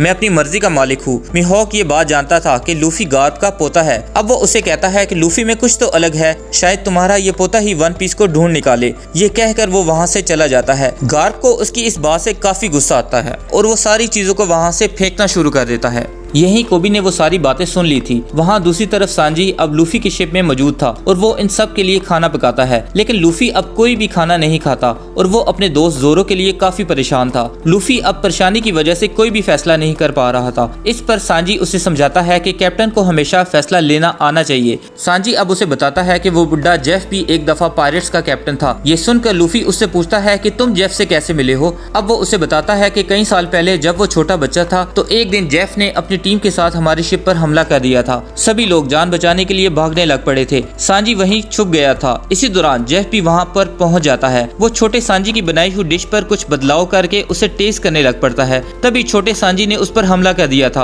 अब जेफ को पता चलता है कि वो डिश इस छोटे से बच्चे ने बनाई है, तो ये जानकर जेफ बहुत इम्प्रेस हो जाता है और वो उसे बताता है कि एक दिन वो ओल्ड ब्लू को ढूंढकर वहाँ खाना बनाएगा और दुनिया का नंबर 1 शेफ बनेगा। इसी दौरान समंदर में तेज तूफान आ जाता है, जिससे इन दोनों की शिप समंदर के पानी में डूब जाती है। इसके बाद जब सांजी को होश आया तो वो समंदर के बीचों बीच इस जेफ के साथ फंस चुका था। जेफ ने सांजी की जान बचा ली थी। इसके पास 2 बैग्स थे। वो एक सांजी को छोटे वाला बैग दे देता है जिसमें इसके लिए खाना था। सांजी सोचता है कि उसने खुद बड़ा बैग क्यों रखा है। इसके पूछने पर जेफ उसे बताता है कि मैं तुमसे बड़ा हूँ, इसलिए मुझे ज्यादा खाने की जरूरत है। अब जेफ उस बच्चे को दूसरी तरफ जाकर जहाज के इंतजार करने का कहता है और उसे कहता है कि जब तक तुम्हें कोई जहाज ना मिले तब तक मेरे पास ना आना, वरना मैं तुम्हें मार दूंगा। सांजी दूसरी तरफ चला जाता है और अब इस शिप के इंतजार में काफी दिन गुजर जाते हैं, लेकिन अब तक यहाँ कोई भी जहाज नहीं आया था और सांजी का खाना भी खत्म हो रहा था। आखिरकार 25 दिनों बाद सांजी को एक जहाज दिखता है। सांजी उसे आवाज लगाता है, मगर वो जहाज दूर होने की वजह से उसकी आवाज नहीं सुन पाता और वहाँ से चला जाता है। फिर 30 दिन गुजर जाते हैं और इसका खाना भी खत्म हो रहा था और अब वो सिर्फ जिंदा रहने के लिए बचा हुआ खाना खा रहा था। अब 50 दिन गुजर जाते हैं और इसका सारा खाना खत्म हो जाता है और भूख की वजह से वो तड़प रहा था, इसलिए अब वो जेफ से खाना खींचने का सोचता है और वो अपना चाकू लेकर जेफ के पास जाता है। वहाँ जेफ की हालत बहुत खराब थी। अब जैसे ही वो जेफ का बैग खोलता है उसमें कोई भी खाना मौजूद नहीं था और सिर्फ हीरे और जवाहरात मौजूद थे, यानी कि जेफ ने अपने लिए कोई खाना नहीं रखा था और सारा खाना इस बच्चे को दे दिया था। अब सांजी देखता है कि उसने जिंदा रहने के लिए अपना ही पैर खा लिया है। सांजी बहुत हैरान था कि तुमने मेरे लिए ऐसा क्यों किया। अब उसे पता चलता है कि जेफ भी उसी की तरह ओल्ड ब्लू में खाना पकाना चाहता था। वो उसे बताता है कि मैंने अपनी पूरी जिंदगी ओल्ड ब्लू को ढूंढने में लगा दी और अब मैं मरने वाला हूँ, इसलिए मैं चाहता हूँ कि तुम जिंदा रहो और ओल्ड ब्लू को ढूंढकर मेरा और अपना सपना पूरा कर लो। सांजी ये सब सुनकर रोने लग पड़ता है। अब प्रेजेंट टाइम में सांजी इन सब को बताता है कि हम वहाँ 85 दिनों तक फंसे रहे थे। सांजी उसे समझाता है कि तुम्हें भी जेफ की तरह एक फैसला लेना होगा, लेकिन इतनी बड़ी कहानी सुनने के बाद भी लूफी को कुछ भी समझ नहीं आता। वहीं दूसरी तरफ नामी अपने दोस्त जोरो से बातें कर रही थी ताकि वो जल्दी से होश में आ जाए, लेकिन उसे होश नहीं आता। अब लूफी यहाँ पर आता है मगर नामी उस पर भड़क जाती है। वो उसे कहती है कि तुम जोरो को रोक सकते थे मगर तुमने उसे नहीं रोका, जिस पर लूफी उसे कहता है कि मैं अपने दोस्तों के लिए कुछ भी कर सकता हूँ, लेकिन मैं कभी भी उनके सपनों में नहीं आऊंगा। लूफी अब नामी से कहता है कि तुम्हारा भी कोई सपना होगा जिसे तुम पूरा करना चाहती होगी। इस पर नामी इमोशनल हो जाती है और कहती है कि हर किसी के पास इतना टाइम नहीं होता कि वो अपने सपनों के बारे में सोचे। नामी ये कहकर वहाँ से चली जाती है। दूसरी तरफ गार्प अब कोबी से बात करता है और उसे बताता है कि लूफी मेरा पोता है। ये बात वो कैदी लड़का पहले से जान चुका था। गार्प उसे बताता है कि मैं बचपन से इसे एक अच्छा मेरीन बनाना चाहता था, लेकिन उसने मेरी बात नहीं मानी। इस पर वो गार्प को बताता है कि मैं लूफी से मिल चुका हूँ और वो बाकी लोगों से काफी अलग है। कोबी उसे बताता है कि वो एक पायलट ही है और वो कभी भी अपने सपने को नहीं छोड़ेगा। अब उसे पायलट बनने के लिए मरना भी पड़े तो वो मरना पसंद करेगा, लेकिन पायलट ही बना रहेगा। कोबी कहना चाह रहा था कि हमें उसका पीछा छोड़ देना चाहिए, लेकिन गार्प उसकी बातों से कुछ और ही मतलब ले लेता है। फिर वो सारे मेरीन्स को इकट्ठा करके बताता है कि पायलट्स कभी भी हार नहीं मानेंगे, इसलिए हम भी सख्त बनेंगे और कभी भी हार नहीं मानेंगे। ये सब सुनकर कोबी खौफजदा हो जाता है क्योंकि उसे अपने दोस्त लूफी की फिक्र थी। वहीं ब्रेटली में आरलोंग अपने दोनों साथियों के साथ इस रेस्टोरेंट में आ जाता है, जहां पर वो एक आदमी को उठाकर फेंक देता है क्योंकि वो एक फिशमैन था और वो इंसानों को बिल्कुल भी पसंद नहीं करता था। अब वहां पर जेफ आता है और उसे कहता है कि तुम कौन हो और मेरे रेस्टोरेंट में क्या कर रहे हो। इसके जवाब में वो उसे बताता है कि मैं पूरे ईस्ट ब्लू का मालिक हूँ और मैं इधर लूफी नाम के एक लड़के को ढूंढ रहा हूँ और अगर वो जल्दी से यहाँ पर नहीं आया तो मैं सभी लोगों को यहाँ पर मारकर खा जाऊंगा। अब ये सब बातें नामी छुपकर सुन रही थी और वो फौरन से उस शिप में आकर लूफी को सब कुछ सच सच बता देती है और कहती है कि वो बहुत खतरनाक है, इसलिए हमें फौरन से यहाँ से निकल जाना चाहिए। इसी वक्त सांजी उसका मुकाबला करने आ जाता है और लूफी भी उसका साथ देता है और सांजी के साथ रेस्टोरेंट में आ जाता है। अब वो फिशर हेड वहाँ पर बैठे इंसानों पर अपनी भड़ास निकाल रहा था क्योंकि वो समझता था कि दुनिया के इंसान फिशमैन को अपने से नीचा समझते थे और इसी वजह से वो इंसानों से नफरत करता है। अब वहाँ लूफी, सांजी और उसोप आ जाते हैं। लूफी उस फिशर हेड से पूछता है कि तुमने मुझे ढूंढा कैसे। इसके जवाब में उसका एक साथी उस जोकर का सर निकाल लेता है। इसी दौरान जोकर का कान उसकी टोपी से निकल कर आता है, यानी कि इस पूरे वक्त में उस जोकर का कान लूफी के साथ ही था, जिससे वो जोकर इनकी सारी बातें सुन रहा था। और तभी वो फिशरमैन इसका सर वापस बैग में डाल देता है। इसके बाद वो फिशर हेड उसे ग्रैंड लाइन का मैप मांगता है, लेकिन लूफी मना कर देता है। इसी दौरान जेफ उस फिशर हेड को गोली मार देता है, लेकिन इसे खरोश तक नहीं आती। अब आरलोंग का एक साथी उसके पैर पर हमला करके उसे गिरा देता है और उसे मारने लग पड़ता है। तभी सांजी अपने बॉस को बचाने आता है और आरलोंग के साथी को बहुत मारता है, लेकिन वो बहुत ताकतवर था। वो सांजी को मारकर दूर फेंक देता है। अब लूफी भी आरलोंग पर हमला करता है, लेकिन वो हेड इसे मारकर रेस्टोरेंट से बाहर लेकर आता है। फिर इन दोनों के दरमियान बहुत लड़ाई होती है और अब आरलोंग इस लूफी को बहुत मारता है, लेकिन लूफी को इस लड़ाई से काफी मजा आ रहा था। इसी दौरान वो हेड समंदर का पानी इसके ऊपर फेंकता है, जिससे उसकी पावर्स कमजोर होना शुरू हो जाती है। अब वो लूफी को जान से मारने ही वाला था, तभी वहाँ नामी आकर उसे रोक देती है और कहती है कि हमें ग्रैंड लाइन का मैप मिल चुका है, इसीलिए अब हमें यहाँ से चले जाना चाहिए। इस इससे हमें पता चलता है कि वो नामी शुरू से ही फिशर हेड के लिए काम कर रही थी और इसका मकसद ग्रैंड लाइन का मैप चुराना था। लूफी को ये सब जानकर बहुत गुस्सा आता है। आरलोंग उसे खाना चाह रहा था, लेकिन नामी उसे कहती है कि बच्चे को खाकर तुम्हें क्या मिलेगा, इसीलिए उसे पानी में डाल दो। वो अब वैसे ही करता है और इसे पानी में फेंक देता है। लूफी अब पानी में डूबने लगता है, लेकिन तभी सांजी आकर उसे बचा लेता है और उसे पानी से बाहर लेकर आता है। इस वक्त तक नामी अपने साथियों के साथ जा चुकी थी। लूफी अभी तक यकीन नहीं कर पा रहा था कि नामी ने उसे धोखा दिया है। अब वो वापस अपने दोस्त जोरो के पास आ जाता है और उसे सब कुछ बता देता है। इसी दौरान जोरो को भी होश आ जाता है। लूफी इसे दोबारा होश में देखकर काफी खुश हो जाता है। दूसरी तरफ जेफ अपने रेस्टोरेंट में अकेला बैठा हुआ था, तभी सांजी आकर साफ सुथराई कर देता है। अब जेफ उसे कहता है कि मैंने तुम्हारी जान ये सब करने के लिए नहीं बचाई थी। वो अब सांजी को यहाँ से जाने को कहता है ताकि वो ओल ब्लू में जाकर अपना सपना पूरा कर सके। सांजी इसकी बात सुनकर यहाँ से चला जाता है। वहीं जोरो के होश आने के बाद लूफी इस बात का फैसला करता है कि वो लोग सबसे पहले नामी को ढूंढने जाएंगे। फिर ये सब यहाँ से जाने की तैयारी करते हैं। इसी वक्त सांजी भी इन सब के साथ जाने के लिए आ जाता है। लूफी ये बात सुनकर बहुत खुश हो जाता है और इसे भी अपनी टीम में शामिल कर लेता है। फिर सांजी अब जेफ को आखिरी बार गुड बाय करके वहाँ से चला जाता है। सोप अब लूफी से पूछता है कि हम लोग नामी को कैसे ढूंढेंगे। इसके सवाल पर वो अब इस जोकर का सर बाहर निकाल कर रख देता है और अब इसकी मदद से ही वो लोग नामी के पास जाने लगते हैं। वो जोकर उन्हें रास्ता दिखाता है। लूफी जानता था कि जरूर नामी को कोई मजबूरी है जिसके तहत वो उस फिशर हेड के साथ काम कर रही है, इसीलिए वो ये सारी सच्चाई नामी के अपने मुंह से सुनना चाह रहा था। अब कुछ देर में वो एक आयरलैंड में पहुंच जाते हैं। इसी आयरलैंड में नामी आरलोंग के साथियों के साथ गेम खेल रही थी और बड़ी चालाकी से उन्हें गेम में हराकर उनसे पैसे जीत रही थी। इसी दौरान इसका एक साथी आता है और नामी को बताता है कि तुम्हें फिशर हेड बुला रहा है। नामी उसके पास जाती है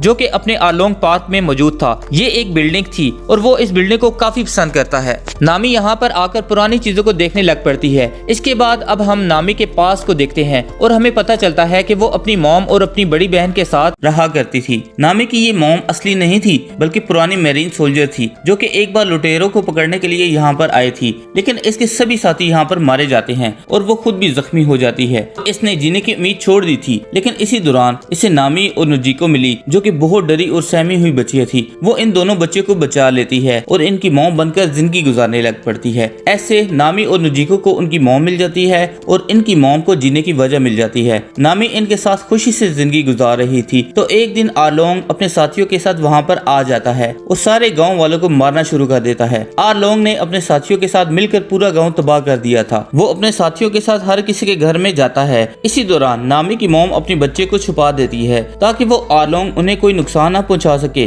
फिर आरलोंग इसके घर में भी पहुंच जाता है। वो इस गांव में हर किसी इंसान को जिंदा छोड़ने के लिए जबरदस्ती पैसे ले रहा था। नामी की मॉम के पास जितने पैसे थे वो सारे उसे दे देती है। अब जाते हुए उसकी नजर टेबल पर पड़ती है। वहाँ वो 3 कप देखता है और वो समझ लेता है कि यहाँ पर 3 लोग रहते हैं। आरलोंग अब नामी की मॉम का गला पकड़कर पूछता है कि यहाँ पर कितने लोग रहते हैं। इसी वक्त उसकी दोनों बेटियां बाहर आ जाती है और वो उसे कहती है छोड़ दो हमारी मॉम को। अब वो इन दोनों की जिंदगियों के लिए भी 50-50 हजार बैरीज मांगता है, लेकिन इनकी मॉम के पास इतने पैसे नहीं थे, इसीलिए वो अपने पहले दिए हुए पैसे अपनी बेटियों की तरफ से दे देती है। जिसके बाद आरलोंग इसकी बेटी को तो जिंदा छोड़ देता है मगर वो उनकी मॉम को मार देता है। कुछ वक्त बाद ही नामी अपनी बहन और घर वालों को छोड़कर इसके ग्रुप में शामिल हो जाती है और अब प्रेजेंट टाइम में वो अपने पास को याद कर रही थी। तभी यहाँ आरलोंग आ जाता है। नामी ने इससे कुछ सौदा किया हुआ था। अब नामी वो वाला ग्रैंड लाइन का नक्शा आरलोंग को दे देती है। वो इससे बहुत खुश था। नामी को वो इसके अपने गांव कोको विलेज भेजने का फैसला करता है ताकि वो इनसे ट्रिब्यूट पेमेंट ले सके। नामी उसे कहती है कि वो वहाँ पर नहीं जाएगी, लेकिन वो उसे ऑर्डर देकर वहाँ से चला जाता है। वहाँ दूसरी तरफ गार्प अपने साथियों के साथ लूफी को ढूंढता हुआ इसी रेस्टोरेंट में पहुँच जाता है। गार्प वहाँ जेफ से मिलता है। इसे याद आ जाता है कि ये तो वही लुटेरा है।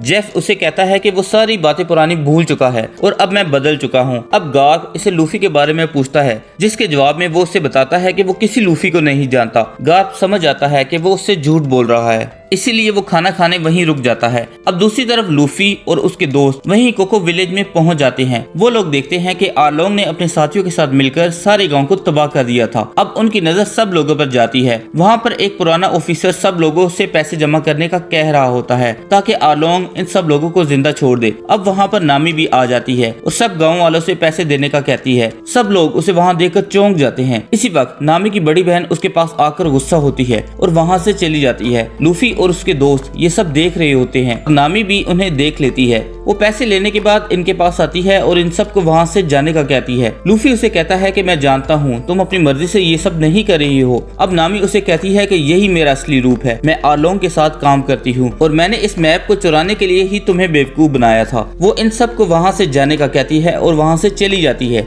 लूफी को यकीन था कि वो झूठ बोल रही है, इसीलिए लूफी अब उस पुलिस ऑफिसर से नामी के बारे में पूछता है। वो पुलिस ऑफिसर उन्हें नामी का घर दिखाता है। वो अब इसके घर जाते हैं, लेकिन नोजिको बंदूक लेकर उनके सामने आ जाती है और उन्हें वापस जाने का कहती है। लूफी उससे नामी के बारे में बात करना चाह रहा था, लेकिन वो अपनी बहन से नफरत की वजह से कोई बात नहीं करना चाह रही थी। तभी सांजी अपनी बातों का जादू चलाता है और उसे कहता है कि मैं तुम्हारे लिए अच्छा खाना बना सकता हूँ, इसके बदले में तुम हमें नामी के बारे में बता देना। खाने का नाम सुनकर नोजिको मान जाती है। उसे सांजी के हाथ का बना हुआ खाना बहुत पसंद आता है। इसके बाद वो नामी के बारे में बात करती है। ये लोग उसे बताते हैं कि नामी हमारे साथ काम करती थी, लेकिन फिर इसने हम सबको धोखा दे दिया। इसके बाद नोजिको उन्हें बताती है कि वो मेरी छोटी बहन है और हम दोनों एक दूसरे के साथ अपनी मॉम के साथ रहा करते थे। एक दिन आलोक वहाँ आ गया और उसने हमारी मॉम को मार दिया और हमारे पूरे गाँव को तबाह कर दिया था। इसके बाद नामी ने भी हमें धोखा दे दिया और वो आलोक की टीम में शामिल होगी, इसीलिए अब उसकी बहन उससे नफरत करती है। लूफी और बाकी सब ये सुनकर चौंक जाते हैं, मगर लूफी को नामी के लिए काफी बुरा लगता है। लूफी अब नामी की मदद करना चाह रहा था और इसी के बारे में सोच रहा था। वहाँ रेस्टोरेंट में गार खाना खाते हुए जेफ से दोबारा अपने पोते के बारे में पूछता है और बताता है कि मैं जानता हूँ कि वो यही था।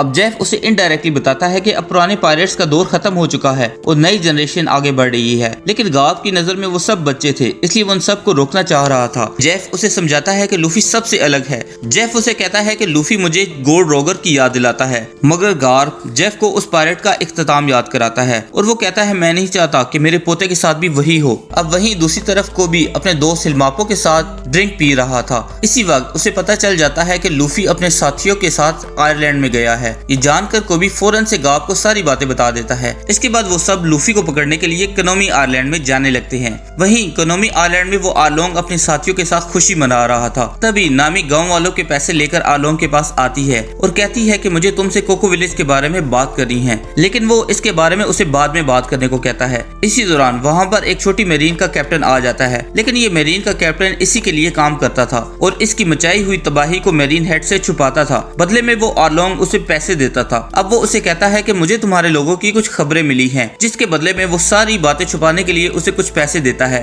लेकिन वो आज उसे और पैसे मांगता है। अब वो फिशर हेड इसे अपने साथ ले जाता है। नामी भी वहाँ पर आ जाती है। इधर आलोंग भड़क जाता है और उस पर अपना गुस्सा निकालता है। ये देखकर वो डर जाता है। वो थोड़े से पैसे लेकर वहाँ से निकल पड़ता है। फिर नामी उसे कहती है कि हम हमारे सौदे के बारे में बात कब करेंगे। वो उसे कहती है कि 10 करोड़ बेरीज तैयार है। ये सुनकर आलोंग चौंक जाता है। वो उसे कहता है कि तुम मुझसे कुछ छिपा रही हो, जिसके बदले में वो उसे कहती है कि तुम सिर्फ अपने पैसे से मतलब रखो और अपना वादा निभाओ। हकीकत ये है कि जब आलोंग ने कोको विलेज पर कब्जा कर लिया था, तब नामी उसके पास गई। वो अपनी नॉलेज से समंदर के मैप को अच्छे से समझ पाती थी, इसीलिए वो आलोंग की टीम में शामिल हुई और उसने इस बात का सौदा किया था कि वो 10 करोड़ बेरीज के बदले में इसके सारे गांव वालों को आजाद कर देगा। इस वक्त उसे ये लगा था कि नामी अपनी पूरी जिंदगी में इतने पैसे जमा नहीं कर सकती, इसीलिए इसने वो सौदा कर लिया था। मगर अब नामी ने वो पैसे जमा कर लिए थे और वो आलोंग से अपना वादा निभाने को कहती है, इसीलिए वो इसे कल पैसे लेकर आने को कहता है और नामी वहाँ से चली जाती है।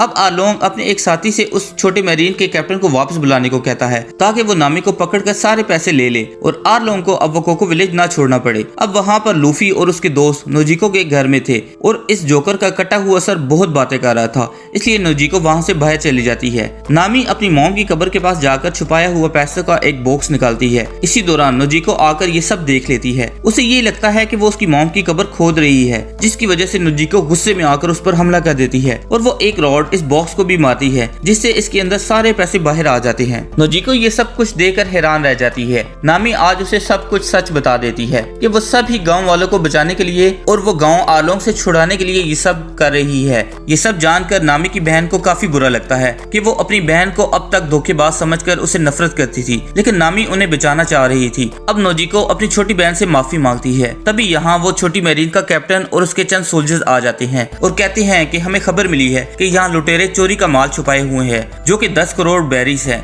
इसे यहाँ पर ये पैसे भी दिख जाते हैं और ये लोग वो पैसे लेकर वहाँ से जाने लगते हैं। नामी इन्हें बताती है कि ये मेरे पैसे हैं। वो उन्हें रोकने की बहुत कोशिश करती है मगर वो उसके सारे पैसे लेकर वहाँ से चले जाते हैं। नामी समझ चुकी थी कि इन्हें आलोंग ने भेजा था। वो भागकर उनके पीछे जाती है लेकिन वो कुछ भी नहीं कर पा रही थी। दूसरी तरफ आलोंग अपने तमाम साथियों को इंसानों के खिलाफ भड़काता है और उन्हें मार डालने के लिए कहता है। वो अपने साथियों के साथ सबसे पहले कोको विलेज को तबाह करने का प्लान बना रहा था। अफसोस से नामी अब कुछ भी नहीं कर पा रही थी। वो अपने चाकू से आलोंग का टैटू अपने हाथों से मिटाने लग पड़ती है। वो लगातार अपने बाजू पर चाकू मार रही थी। तभी वहाँ पर लूफी आकर उसे रोक देता है। नामी बेबस थी इसलिए वो अपने दोस्तों से मदद मांगती है और इसी दौरान लूफी और बाकी सब इसकी मदद के लिए तैयार हो जाते हैं। लूफी अब किसी भी हाल में इस आलोंग को मारना चाह रहा था। थोड़ी ही देर में उन्हें मालूम पड़ जाता है कि आलोंग ने कोको विलेज पर हमला कर लिया है। ये देखकर सब लोग सुबह गांव में आ जाते हैं जहां अब आलोंग ने पूरा गांव तबाह कर दिया था। अब सारे गांव वाले भी नामी की सच्चाई जान चुके थे और इसलिए वो सब मिलकर नामी की मदद करना चाह रहे थे। वो सब आलोंग और उसके साथियों से लड़ाई लड़ने के लिए तैयार थे मगर नामी गांव वालों को रोक देती है और वो अपने दोस्तों के साथ इस फिशर हेड को बर्बाद करने के लिए तैयार थी।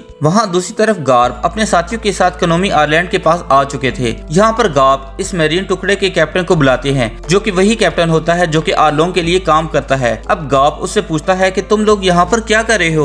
हमें खबर मिली है कि आलोंग अपने साथियों के साथ यहाँ तबाही मचा रहा है और उसने कोको विलेज को भी तबाह कर दिया है। मगर वो कैप्टन झूठ बोलता है और कहता है कि अब हालात काबू में हैं और कोको विलेज को असल में उस फिशर हेड ने नहीं बल्कि लूफी नाम के एक लड़के ने और उसके दोस्तों ने तबाह कर दिया है। मगर कोबी ये सब सुन लेता है और कहता है कि लूफी ऐसा बिल्कुल नहीं कर सकता। यहाँ पर अब उस कैप्टन और कोबी में बहस होने लग पड़ती है। इसलिए गार्ब अब दोनों को खामोश कराता है और फिर ये सब लोग लूफी के पास उस कनोमी आइलैंड की तरफ जाने लग पड़ते हैं। वहीं लूफी और उसके दोस्त आलोंग के एरिया में जाते हैं। उसोब अपने धुएं वाले बम्बों से चारों तरफ धुआं फैला देता है तो उससे आलोंग के साथी चुकन्ने हो जाते हैं। फिर लूफी अपने दोस्तों के साथ इसके घर में आ जाता है। नामी इसे बताती है कि आलोंग अपने आलोंग पार्क में होगा, इसलिए लूफी और नामी उस फिशर हेड की तरफ जाने लग पड़ते हैं। जोरो और सांजी और उसोब इस आलोंग के साथियों के साथ लड़ते हैं। इसी दौरान उसोब एक धुएं वाला बम एक फिशरमैन के चेहरे में मारता है जिससे उसे गुस्सा आ जाता है और वो उसोब के पीछे भागता हुआ जंगलों में आ जाता है। दूसरी तरफ जोरो और सांजी बाकी फिशरमैन को मार रहे होते हैं। अब लूफी और नामी उस आलोंग पार्क के अंदर पहुंच जाते हैं। यहाँ पर नामी अब ग्रैंड लाइन का नक्शा दोबारा से हासिल कर लेती है।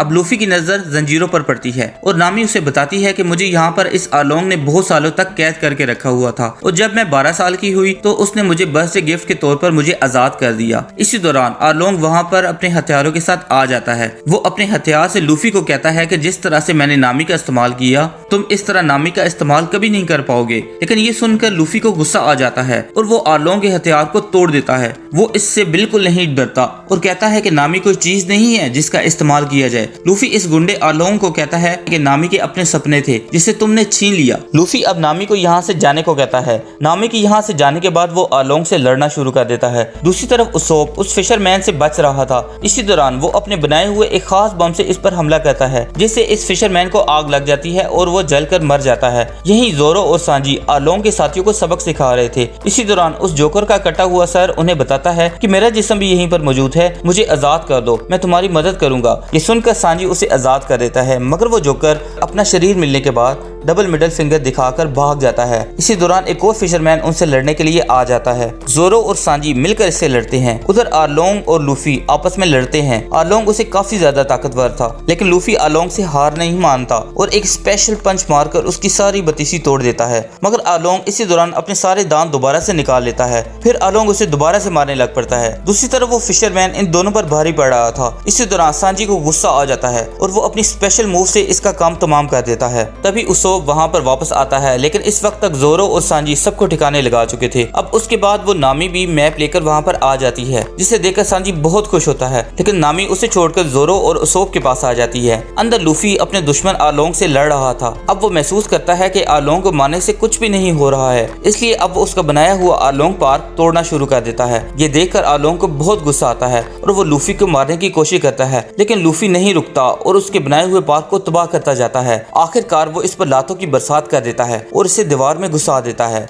अब आलोंग दोबारा उठता है और लूफी अब आलोंग पार्क को चीरता हुआ अपने पैर से इसे जमीन में धंसा देता है, जिसके बाद वो सारा पार्क तबाह हो जाता है। बाहर खड़े लूफी के दोस्तों को लगता है कि उनके कैप्टन इस पार्क के नीचे दबकर मर गए हैं, लेकिन अब लूफी जमीन को चीरता हुआ बाहर आ जाता है और नामी से कहता है कि तुम हमारी दोस्त हो, जिसे देखकर वो इमोशनल हो जाती है। और इसके बाद सब दोस्त बहुत खुश होते हैं। रात में सब गाँव वाले लोग जश्न मना रहे होते हैं। सांजी ने सभी लोगों के लिए खाना बनाया हुआ था और उसोब भी गाँव वालों को इकट्ठा करके झूठी कहानियां सुना रहा था। इसी दौरान गार्प अपने साथियों के साथ वहाँ पर पहुँच जाता है। ये लोग लूफी को गन पॉइंट पर रखकर अरेस्ट करने आए थे। गार्प अपने पोते लूफी से कहता है कि हार मान लो और वो इसे कहता है कि मैंने तुम्हें अपनी तरफ बनाना चाहा, लेकिन तुम एक लुटेरे बन गए। इस पर लूफी कहता है कि मैं पायरेट बना नहीं, बल्कि मैं शुरू से एक पायरेट ही था। अब ये सुनकर गार्प को गुस्सा आ जाता है और वो लूफी से लड़ाई करना शुरू कर देता है और इसे मारने लगता है। लूफी अपने दादाजी से लड़ना नहीं चाह रहा था, लेकिन गार्प उसे लड़ने को कहता है। अब लूफी एक रॉकेट की तरह अपने दादाजी पर हमला करता है और वो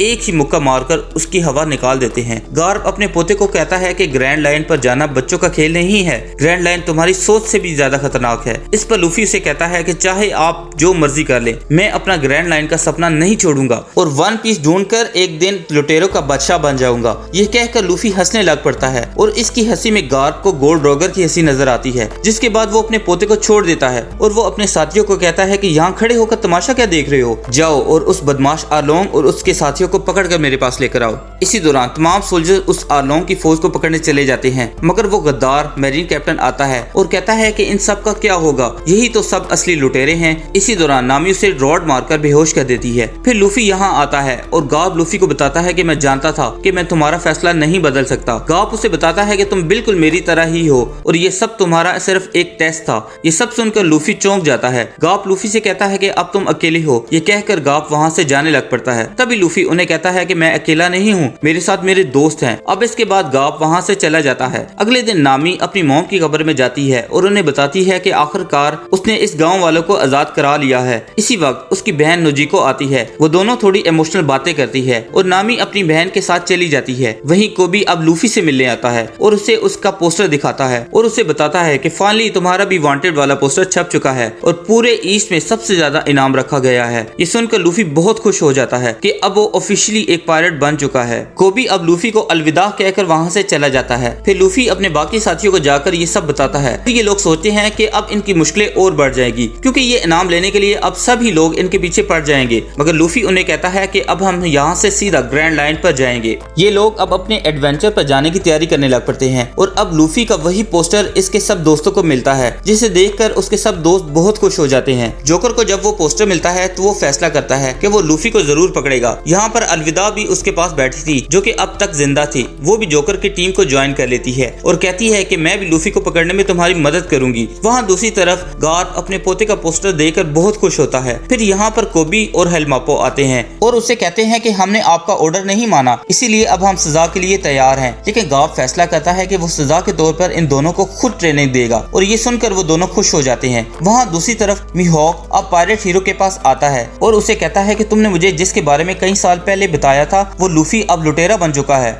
लूफी का पोस्टर देखकर वो सब खुश हो जाते हैं और यहाँ जश्न मनाने लग पड़ते हैं। वहीं दूसरी तरफ लूफी, जोरो और उसके बाकी साथी अपने नए सफर पर निकल चुके थे। ये चारों अपना अपना सपना बताते हैं। सांजी कहता है कि वो ओल ब्लू को ढूंढेगा, लूफी कहता है कि वो पायरेट्स का किंग बनेगा, जोरो कहता है कि वो दुनिया का सबसे अच्छा तलवारबाज बनेगा, नामी कहती है कि वो पूरी दुनिया का मैप बनाएगी और फिर उसोब कहता है कि वो समंदर का एक वॉरियर बनेगा। अब ये चारों ग्रैंड लाइन की तरफ निकल पड़ते हैं। इसके बाद हम एक आदमी को देखते हैं जिसके पास लूफी का पोस्टर था और वो इसे जला देता है। यानी लूफी और उसके दोस्तों के खिलाफ अब नए विलेंस बढ़ने लगते हैं और इस एंडिंग के साथ सीजन 1 इधर ही खत्म हो जाता है। दोस्तों, अगर आपको मेरी वीडियोस अच्छी लगती है तो काइंडली मेरे चैनल को लाइक और सब्सक्राइब जरूर कीजिएगा।